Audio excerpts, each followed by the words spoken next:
تو کتنے اللہ کے احسان ہیں، بندہ سوچتا ہی نہیں. نہ سوچنے کی وجہ سے پھر سارے کام خراب ہوتے ہیں. اگر آپ سوچنے لگ جائیں نا تو پھر آپ کو پتہ چلے. اب ہم صحت سلامتی سے پھر رہے ہیں. میں ایک دفعہ جناح ہسپتال لاہور میں گیا، وہاں ہمارے ایک مریض تھے، تو مجھے 10-15 دن وہاں رہنا پڑا.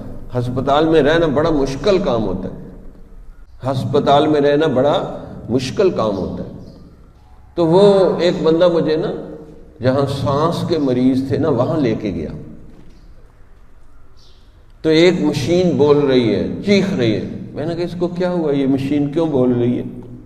اس نے کہا جی یہ مریض بڑے خطرے میں چلا گیا ہے. اب مشین چیخ رہی ہے کہ بس یہ گیا. تو مرنا تو تھا، مر گیا. تو مشین والوں نے کہا جی 10 لاکھ بل نکالو. تقریباً 10 لاکھ بل کے اتنے مہینے اس نے ہماری مشین پہ سانس لیے، 10 لاکھ بل دو.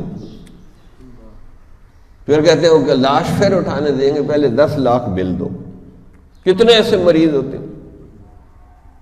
تو میں نے کہا دیکھو اس نے 2 مہینے مشین پہ سانس لیا، اور وہ بھی بڑی مشکل سے سانس لینا پڑتا ہے، بڑا عجیب وہ چڑھا دیتے ہیں منہ کے اوپر. تو 10 لاکھ بل ہے 2 مہینے کا. ہم 60-70 سال تک سانس لیتے رہتے ہیں. اگر اللہ تعالیٰ ہم سے سانس کا بل لے تو ساری تنخواہ آپ کی بل میں چلی جائے.